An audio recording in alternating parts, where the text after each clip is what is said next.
অন্ধকারের মধ্য দিয়ে আলো যেমন এগিয়ে যায়, তেমনি সেই নারী ইংরেজি ভাষার ধ্বনিগুলো অনুশীলন করতে থাকে, যতক্ষণ না সে উচ্চারণটা ঠিকমতো রপ্ত করতে পারে। এদিকে স্কটল্যান্ডের পাহাড়ে একজন বাইকার যত দ্রুত সম্ভব বাইক চালায়, তারপর একটি বিপজ্জনক রাস্তার কাছে এসে থামে। এরপর সে একটি খাদে নেমে কয়েক সেকেন্ডের জন্য অদৃশ্য হয়ে যায়। তারপর ফিরে এসে এক মৃত নারীর মৃতদেহ নিয়ে আসে, যেটিকে সে একটি ভ্যানের পেছনে ছুড়ে ফেলে। এরপর এক রহস্যময় সাদা শূন্যতায় সেই নারীর মৃত নারীর কাপড় নিয়ে নিজে পড়ে নেয়, তার মিশনটি দখল নেওয়ার জন্য প্রস্তুত হয়। মৃতদেহের ওপর একটি পিঁপড়ে ছিল এবং নারীটি সেটিকে তুলে নিয়ে কিছুক্ষণ স্থিরভাবে তাকিয়ে থাকে। তারপর সে একটি জীর্ণ ভবনে হাজির হয় এবং বাইরে গিয়ে ভ্যানটি নেয়, আর বাইকারটি তার বাইক নিয়ে চলে যায়। নারীটি নিকটতম মলে গিয়ে কিছু অতিরিক্ত কাপড় আর মেকআপ কেনে। সব পরে নেওয়ার পর সে শহর জুড়ে গাড়ি চালাতে থাকে এবং রাস্তায় থাকা সব পুরুষকে খুব মনোযোগ দিয়ে পর্যবেক্ষণ করে। ভিড়বাট্টা এলাকা কাজ দিচ্ছে না, তাই সে মোড় ঘুরিয়ে একটি নিরিবিলি এলাকায় পৌঁছে ভ্যান থামায় এবং একা হাঁটতে থাকা এক লোকের সঙ্গে কথা বলে। সে ভান করে বলে যে তার দিক নির্দেশনা দরকার, আর লোকটি আনন্দের সদি সাহায্য করে। তারপর তারা কিছুক্ষণ গল্প করে। নারীটি জানতে চায় তার লোকটির বন্ধু আছে কিনা, এবং যখন শুনতে পায় যে সে কয়েক মিনিটের মধ্যে কারো সঙ্গে দেখা করতে যাচ্ছে, তখন চলে যায়। এই প্রক্রিয়াটা দিনভর চলতে থাকে।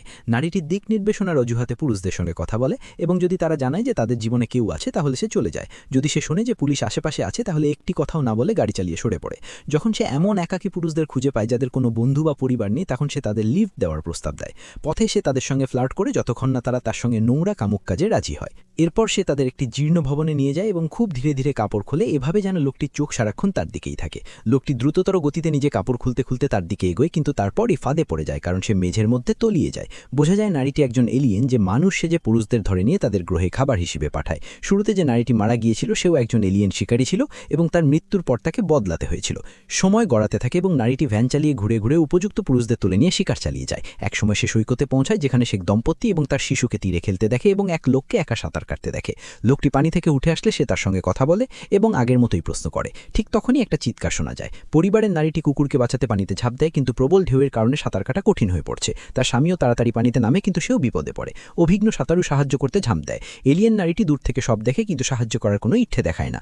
অনেক সংগ্রামের পর অভিজ্ঞ সাঁতারু স্বামীকে তীরে ফিরিয়ে আনতে সক্ষম হয়, কিন্তু স্বামী আবার স্ত্রীর খোঁজে পানিতে ফেলে যায়, যে ইতিমধ্যেই ঢেউয়ে বেসে গেছে।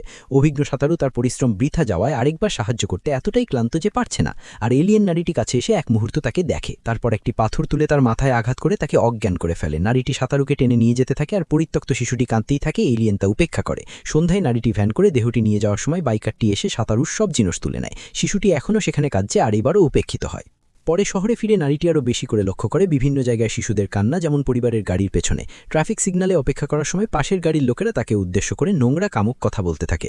এলিয়েন তাদের অনুসরণ করার সিদ্ধান্ত নেয়, যতক্ষণ না তাদের গাড়ি একটি পরিত্যক্ত ভবনের কাছে থামে। সে ভ্যান থেকে নেমে লোকটির দিকে এগোয়, কিন্তু কাছেই একদল উচ্ছ্বাসিত নারী দেখা যায়। তাকে দ্রুত ফিরে আসতে হয়। বোঝা যায় ভবনটি আসলে একটি ক্লাব। দলটি দেখে এলিয়েন নারীটি একা, তারা সঙ্গে সঙ্গে তাকে ঘিরে বলে তারা তার বন্ধু হবে এবং তাকে টেনে ক্লাবের ভেতর নিয়ে যায়। নারীটি এতটাই বিভ্রান্ত যে মানুষের মতো গ্রহণযোগ্যভাবে কিভাবে আচরণ করতে হবে বুঝতে পারে না, তাই প্রতিরোধ করে না। ক্লাবটি প্রচণ্ড জোরে বাজতে থাকা সঙ্গীটার ভিড়ে তাকে অতিরিক্তভাবে চাপিয়ে দেয়। সেই সুযোগে দলটিকে ফাঁকি দিয়ে ভিড়ের মধ্যে দিয়ে পেছনের অংশে চলে যায়। বেরিয়ে যাওয়ার জন্য সে নিকটতম দরজায় দৌড়ায়, কিন্তু বেরোনোর রাস্তা নয়। সে ঢুকে পড়ে আরেকটি লাউঞ্জ এলাকায়, যেখানে আরও লোকজন আছে। সেখানে সেই ক্যাটকল করা লোকটিও আছে, এবং সে সঙ্গে সঙ্গে ফ্লার্ট করতে শুরু করে। নারীটি তার সঙ্গে নাচে যতক্ষণ না তারা অ্যাপার্টমেন্টে যেতে রাজি হয়। আগের মতো নারীটি খুব ধীরে ধীরে কাপড় খোলে, আর লোকটি ধীরে ধীরে ফাঁদে পড়ে। নগ্ন লোকটি নিজেকে অন্ধকারযুক্ত শূন্যতায় ভাসতে দেখে এবং আগের এক শিকারের লোককে কাছেই দেখতে পায়। তার শরীর অদ্ভুত, যেন কোনো ছদ্ম জমাটবদ্ধ সংরক্ষণে আছে। তারা কথা বলতে চায়, কিন্তু মুখ থেকে কোনো শব্দ বের হয় না। তারা হাত বাড়িয়ে কয়েক সেকেন্ডের জন্য আঙুল ছুতে পারে, তারপর আগের শিকারটি ভেসে দূরে চলে যায়। হঠাৎ অন্ধকার কক্ষে একটি প্রচণ্ড ধাক্কার শব্দ প্রতিধ্বনিত হয় এবং প্রথম লোকটি বেলুনের মতো ফেটে যায়। শুধু কুচকে যাওয়া চামড়া পড়ে থাকে, আর তা কুচকে একটি বিকৃত হলায় পরিণত হয়। অন্ধকারে ভাসতে থাকে, আর অন্য লোকটি তা তাকিয়ে দেখে। এদিকে ভেতরে সব অংশে একটি কনভেয়ার বেল্টের উপর উজ্জ্বল একটা হ্যাচের দিকে যাচ্ছে। একসারি আলো জ্বলে ওঠা বোঝায় পুষ্টি এলিয়েনদের কাছে পৌঁছেছে। পরের দিন নারীটি ট্রাফিকে অপেক্ষা করছিল। এক ফ্লাওয়ার বয় এসে তাকে একটি গোলাপ দেয়, বলে এটি দামি গাড়ির লোকটি পাঠিয়েছে। সে গোলাপটি যাত্রা সিটে রাখতেই দেখে রক্তের দাগ, এবং অবাক হয়ে বোঝে যে তার হাত থেকে রক্ত পড়ছে। গোলাপের কাঁটা তাকে ফুটিয়েছে। রেডিওতে রিপোর্টার জানায় যে সৈকতে স্বামীর মৃতদেহ পাওয়া গেছে, কিন্তু স্ত্রী ও শিশুটি নিখোঁজ। তারা সারা সপ্তাহ ধরেই নিখোঁজ ছিল, কিন্তু আজকেই মানুষ খেয়াল করেছে, কারণ তারা কাজে যায়নি। কোস্টগার্ড তাদের খুঁজতে বেরোয়েছিল, কিন্তু কুয়াশার কারণে অনুসন্ধান স্থগিত করা হয়েছে। নারীটির আজও স্বীকার করার কথা ছিল, কিন্তু সে পুরুষের বদলে নারীদের ও শিশুদের পর্যবেক্ষণ করতে থাকে। শেষে সে নিজেকে বদ্ধ করে মিশনে ফেরে এবং এক লোককে তোলে, কিন্তু এবার সে আগের মতো ফ্লার্ট করে না, প্রায়ই কথা বলে না, ফলে লোকটি অস্বস্তি বোধ করে। তবু সে তাকে অন্ধকার ঘর পর্যন্ত নিয়ে যেতে সক্ষম হয়। কিছুক্ষণ পরে নারীটি আরেকটি অন্ধকার ঘরে, যেখানে বাইকারটি তাকে খুব কাছ থেকে পরীক্ষা করে। সে সন্দেহ করছে নারীটি কত বেশি মানুষ হয়ে যাচ্ছে, কিন্তু কিছু প্রমাণ না পেয়ে চলে যায়। এরপর এলিয়েনটি রাস্তায় হাঁটতে হাঁটতে হঠাৎ হোঁচট খায়, পড়ে গিয়ে মুখ মাটিতে থেকে পড়ে থাকে কিন্তু উঠতে চায় না। শেষে কিছু মানুষ তাকে ঘিরে ফেলে প্রশ্ন করতে করতে তাকে দাঁড় করায়, কিন্তু সে কোনো কথা না বলে হেঁটে চলে যায়। ঘুরতে ঘুরতে সে প্রথমবারের মতো মানুষকে আলাদা আলাদা ব্যক্তি হিসেবে দেখতে শুরু করে, বিভিন্ন বয়স, জাতি, লিঙ্গ, নানা আবেগ ও জীবনযাপন। সেই রাতে নারীটি আবার ভ্যান চালাচ্ছিল এবং একা হাঁটতে থাকা এক লোককে দেখে থামে, কিন্তু তার পেছনে যায় না। হঠাৎ আরেক লোক এসে জানালায় কথা বলে, কিন্তু কাছের কারণে সে শুনতে পায় না। সে জানালা একটু নামাতেই পাশ দিয়ে যাওয়া ট্রেনের প্রচণ্ড শব্দ শোনা যায়। ঠিক তখনই লোকটির গ্যাং ভ্যান ঘিরে ফেলে এবং গাড়ি পেটাতে শুরু করে।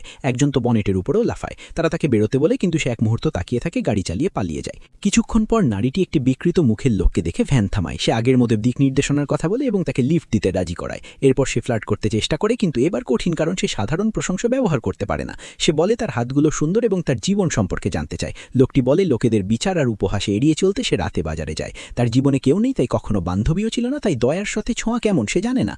এলিয়েন নারীটি তার হাত ধরে নিজের গাল ও গলায় ছোঁয় এবং তাকে বাড়ি নিয়ে গিয়ে নোংরা কাজে রাজি করায়। লোকটি সত্যি হচ্ছে কিনা নিজের হাত চিমটে খায়। একটি পরিত্যক্ত ভবনে নারীটি তাকে অন্ধকার ঘরে নিয়ে যায়। এবার সেখানে একটি রহস্যময় চকচকে অভয়ব নজর রাখছে।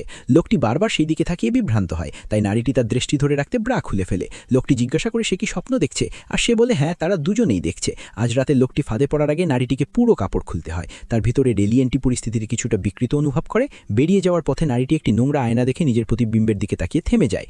দরজায় একটি মাছি টোকা দেওয়ার শব্দে তার সম্বিত ফেরে। তখন প্রকাশ পায় বিকৃত মুখের লোকটি এখনও জীবিত, আর নারীটি তাকে নগ্ন অবস্থায় ভবনের বাইরে ফেলে রেখে ভ্যানে চলে যায়। কাপড়হীন লোকটি সারাদিনের ঘোরের মধ্যে মাঠ পেরিয়ে হাঁটতে থাকে।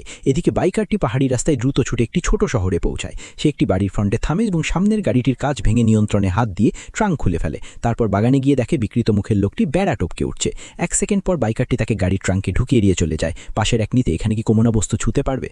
পরের দিন নারীটি একটি সৈকতে আসে, যা ঘন কুয়াশায় ঢাকা। ঘুরে বেড়াতে বেড়াতে পাখির ডাক এবং দূরে এক পুরুষের গান শুনতে পায়। কিছুক্ষণ পর সে কুয়াশা ছেড়ে মাঝখানে কোথাও না থাকা এক রাস্তায় হাঁটে, ভ্যানটি রেখে। তারপর সে একটি রেস্টুরেন্টে বসে চকলেট কেকের একটি স্লাইস অর্ডার করে। প্রথমবার খেয়েই গ্রিন নাই থুতু ফেলে। অন্য ক্রেতারা তাকিয়ে থাকে। তারপর সে আবার রাস্তায় ফিরে ছোট পাহাড়ি শহরটি ছাড়তে চায়, কিন্তু এক লোক বলে বাস শীঘ্রই আসবে, তাই সে বসে অপেক্ষা করে। বাসে উঠে ড্রাইভার বারবার কথা বলতে চায়, কিন্তু সে উপেক্ষা করে। এক যাত্রী তার খোঁজ নেয় এবং ড্রাইভার তাকে ছেড়ে দিতে বলে, কিন্তু নারীটি বলে তার সাহায্য দরকার।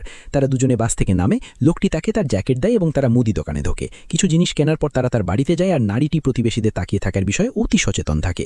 লোকটি তাদের দুজনের জন্য দুপুরের খাবার বানায় এবং টিভিতে কমেডি শো চালায়। নারীটি খাওয়ার ছোঁয় না এবং হাস্যরস বুঝতে পারে না, তাই হাসেও না। বাসন ধোয়ার সময় লোকটি রেডিওতে গান শোনে এবং শরীর তাল মিলিয়ে নড়ে। নারীটি হাত দিয়ে তাল দেয়। অবশেষে একটা জিনিস হলেও মানুষের মতো ধরতে পারে।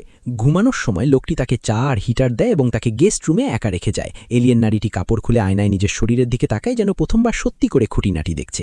এদিকে বাইকারটি পরিত্যক্ত ঘরে থাকা নোংরা আয়নাটি খুঁজে পায়। তারপর সে তার দলকে ডেকে তথ্য ভাগ করে দেয় এবং তারা বিভিন্ন দিকে ছড়িয়ে পড়ে খোঁজ শুরু করে। সকালে নারীটি ও লোকটি হাঁটতে বেরোয়। এক গভীর জলাকাদা দেখে লোকটি তাকে তুলে নিয়ে পার করায়। তারপর তার একটা পুরাতন দুর্গের ধ্বংসাবশেষ দেখতে যায়, আর এলিয়েন নারীটি উচ্চতায় ভেঙে পড়ে। লোকটি মিষ্টি কথায় তাকে সাহায্য করে, সিঁড়ি দিয়ে নামাতে ধাপে ধাপে পথ দেখায়, যতক্ষণ না তারা নিচে পৌঁছায়। বাড়ি ফিরে নারীটি চোখ বন্ধ করে লোকটিকে চুমু খেতে দেয়।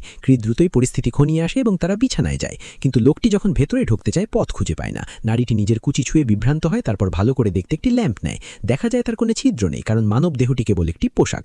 এই উপলব্ধিতে বিধ্বস্ত হয়ে নারীটি কাপড় পরে বৃষ্টির মধ্যে দৌড়ে পালিয়ে যায়। জঙ্গলে সে একজন ফরেস্ট রেঞ্জারের সাথে ধাক্কা খায়, যে বলে সে একাকিত্বের প্রয়োজন বুঝতে পারে, তবে সতর্ক করে যে এখানে পথ হারানো সহজ। কিছুক্ষণ ঘোরার পর সে একটি পাথরের কুড়ে ঘর খুঁজে পায় হাইকারদের আশ্রয়ের জন্য। সে ভেতরে ঢুকে আগুমে চুলার দিকে তাকায়, যা কালো সুতি দিয়ে ঢাকা। তারপর সে কোটের জিপ তোলে এবং কোনায় গুটিসুটি মেরে ঘুমিয়ে পড়ে। কিছুক্ষণ পর জেগে উঠে দেখে রেঞ্জার তার সম্মতি ছাড়াই তাকে ছুটছে। সে সঙ্গে সঙ্গে তাকে ঠেলে সরিয়ে দিয়ে দৌড়ে পালায়, বারবার পেছনে তাকায় কেউ অনুসরণ করছে কিনা। জঙ্গলে সে একটি বড় গাছ বা ঝোপের আড়ালে লুকায়, যতক্ষণ না নিশ্চিত হল কেউ আসছে না। তারপর সে দৌড়ে কৃষ্টি একটি রাস্তায় গিয়ে একটি কাঠবহি ছাট দেখে। সে ড্রাইভারের সিটে পড়ে যায়। ঠিক তখনই রেঞ্জার রাস্তায় হাজির হয়, আর নারীটি মরিয়া হয়ে হর্ন বাজিয়ে সাহায্য চাইতে থাকে, কিন্তু কেউ আসে না। তার কোনো উপায় থাকে না, আবার দৌড়াতে শুরু করে। এখন রেঞ্জার জঙ্গলের মধ্যে তার পিছু তাড়া করছে। কয়েক মিনিটেই সেটাকে ধরে ফেলে আর মাটিতে ছুঁড়ে ফেলে। সে নারীটির ওপর বসে কাপড় খুলতে শুরু করলে নারীটি প্রাণপণে লড়াই করে। অনেক ধস্তাধস্তির পর সে ছুটে পালাতে সক্ষম হয়। রেঞ্জার অবাক হয়ে নিজের হাত দেখে তারপর তার দিকে এত জোরে সে তার কাপড় ছিঁড়েছে যে মানব ছদ্মবেশের চামড়াটাও উঠে গেছে।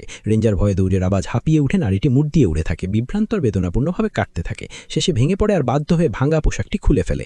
সে মাথাটি কোলে নিয়ে চোখের টিমটিমে ঝিলিকের দিকে তাকায়, মেনে নেয় সে কখনো মানুষ হতে পারবে না। হঠাৎ রেঞ্জার ফিরে এসে তার উপর পেট্রোল ঢেলে দেয়। এলিয়েনটি হাঁটতে চায়, কিন্তু দেরি হয়ে গেছে। লোকটি দেশলায় ছুঁড়ে আগুন ধরিয়ে দেয়। নারীটি দৌড়াতে থেকে যতক্ষণ না মরে পড়ে যায়। বাইকারটি পাহাড়ের চূড়া থেকে দেখছে তার শরীর ছাই হয়ে আকাশে ঘন কালো ধোঁয়ার মেঘ ছাড়ছে।